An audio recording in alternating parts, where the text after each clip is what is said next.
बना क्वेश्चन नहीं टिक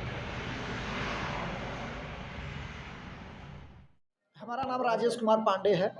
मैं विश्व हिंदू परिषद का छोटा सा कार्यकर्ता हूँ और हमारे बगल में जो बैठे हैं ये बाईं तरफ ये डॉक्टर अनिल कुमार जी हैं। मऊ जनपद का बहुत बड़ा चेहरा आपके सम्मुख आज उपस्थित हैं। एक बार इनका स्वागत बंधन बहुत अच्छा हुआ था हमारे बैनर तले विश्व हिंदू परिषद के द्वारा और पुनः आज फिर हमारे साथ उपस्थित हैं। बहुत बहुत बधाई देता हूँ। धन्यवाद। आज आप विश्वास कर रहे हैं और आज आपके द्वारा एक कार्यक्रम आयोजित किया गया। किस प्रकार कार्यक्रम है ये? हमारा यह कार्यक्रम हमेशा चलता रहता है। सामाजिक परिवर्तन का कार्यक्रम है और सामाजिक परिवर्तन किस प्रकार का हो, जैसे कि आप देख रहे हैं, एक बेटा अपने बाप को सम्मान से जीने नहीं दे रहा, एक भाई अपने भाई को सम्मान नहीं दे रहा।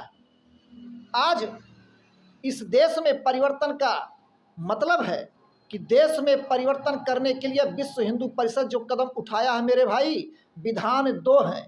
एक है संविधान, जो संविधान के बल पर लोग अपना अधिकार पाते हैं। संविधान आपको अधिकार देता है और उस अधिकार के बल पर आप बहुत बड़ा घर द्वार बनाते हैं, बहुत बड़ी कार खरीदते हैं, बहुत बड़ा हथियार भी खरीद लेते हैं। लेकिन वह संविधान हो गया जो अधिकार आपको देता है। आपके परिवार में एक विधान ऐसा है जिसे ब्रह्म विधान कहा जाता है, रम विधान कहा जाता है, भगवान राम का, ब्रह्मा जी का विधान कहा जाता है, जो आपके परिवार में संस्कार देता है और संस्कार के बल पर आपके परिवार में एक अच्छा खासा सम्मान मिलता है। जिस परिवर्तन करने का मतलब है, जिस परिवार में संस्कार नहीं है, बहुत बड़ा हथियार खरीदने के बाद, बहुत बड़ी कार खरीदने के बाद, अधिकार पाने के बाद, संविधान के नेतृत्व में, संविधान के द्वारा जो अधिकार पाने के बाद वही घर के परिवार के लोगों को देखते ही बनता है कि अपने सगे भाई की गला काट कर हत्या कर देते हैं, थोड़ी सी जमीन के लिए पड़ोसी की हत्या कर देते हैं, अपने भाई को गोली मार देते हैं, सगा बेटा अपनी माँ को पीट पीट कर हत्या कर देता है। इसलिए विश्व हिंदू परिषद के बैनर तले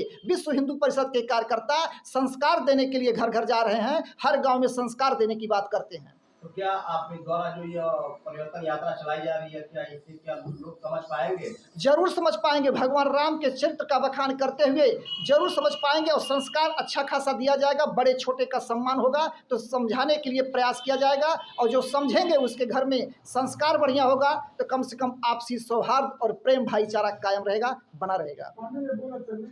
संविधान की बात, कुछ लोग तो खुद बोलते हैं कि विश्व हिंदू परिषद वाला खुद संविधान नहीं मानते। नहीं, हम लोग संविधान मानते हैं। बाबा साहब अम्बेडकर की हमेशा जय जयकार करते हैं, हमेशा नारा लगाते हैं, बहुत बड़ा बड़ा आयोजन भी करते हैं, सम्मान करते हैं। हमेशा हमारे कार्यक्रम में हमेशा जो उनका सम्मान रहता है। हिंदू राष्ट्र की बात क्यों करते हैं? नहीं, हिंदू राष्ट्र का मतलब है कि जो अराजक तत्व के द्वारा बार बार छेड़खानी की जा रही है, डिस्टर्ब किया जा रहा है, मानवता तोड़ने का प्रयास किया जा रहा है, कि हिंदू राष्ट्र की बात का मतलब ये है। और वो तो अलग विषय है। हमारा जो सामाजिक परिवर्तन विश्व हिंदू परिषद ने बीड़ा उठाया है, उसका मेन उद्देश्य कि कम से कम आपके घर में कार है, ठीक है, आपके घर में सब कुछ है, ठीक है, अधिकार है, लेकिन संस्कार होना जरूरी है। नहीं तो आप जी नहीं पाएंगे। आप ही का सगा बेटा आपको सम्मान नहीं देगा। बुढ़ापे में पानी पाने के लिए भी लोग तरस जाते हैं। तो कैसे आप लोग किस तरीके से लोगों को समझा रहे हैं? हम लोग अपने संस्कार को, अपने भारतीय संस्कृति सभ्यता के बैनर तले संस्कार को बार बार समझाने का प्रयास करते हैं और समझ उसी संस्कार के समझाने की देन है। आज डॉक्टर साहब के नेतृत्व में सैकड़ों की संख्या में लोग सदस्य बन रहे हैं। अनुसूचित समाज के बहुत बड़ा चेहरा आज हमारे डॉक्टर साहब जो बगल में बैठे हैं, और ये भी हमारे डॉक्टर साहब, अच्छा, SC/ST के हमारे डॉक्टर साहब ये भी बैठे हैं कि जो इन लोगों के नेतृत्व में सैकड़ों की संख्या में लोग सदस्यता ग्रहण कर रहे हैं। ये संस्कार की ही देन है। किस समाज के लोग और जुड़े हैं आपके? किस समाज का मतलब क्या कहना चाहते हैं आप, किस जात से? जी। एक बात जान लीजिए मेरे भाइयों, कुछ लोग कहते हैं कि ब्राह्मण जात के लोग होते हैं, क्षत्रिय जात के लोग होते हैं, विभिन्न जात के लोग आरोप लगाते हैं। लेकिन मैं चैलेंज करके कहना चाहता हूं कि विश्व हिंदू परिषद परिवार में किसी भी जात के लोग नहीं रहते, केवल 2 जाति के रहते हैं। चैलेंज फिर करता हूं कि केवल 2 जाति के लोग विश्व हिंदू परिषद के सदस्य बनाए जाते हैं, कार्यकर्ता बनाए जाते हैं। वो है एक राष्ट्रवादी जाति और दूसरा है मानवतावादी जाति। केवल राष्ट्रवादी जात के लोग और मानवतावादी जात के लोग ही इसमें सदस्य बनाए जाते हैं। स्थानीय भी बोल रहे थे कि दो जाति के तो कहीं ना कहीं झगड़ा होता है। मैं खास करके देखा हाँ हूँ हाँ। कि वहाँ हिंदू मुस्लिम तो होता है, वो अलग बात है, लेकिन हिंदू हिंदू में ही बंटवारा कर दिया जाता है। अगर जो दलित के साथ अन्याय होगा तो हिंदू परिषद खड़ा होगा, नहीं होगा होगा, कहीं भी दलित के साथ अगर कभी आता, हमेशा आता है। चैलेंज करके साथ कहता हूँ कि कहीं आप बताइए कि हमारे हिंदू सभा के लोग, विश्व हिंदू परिषद के लोग सबसे पहले दौड़ के जाते हैं।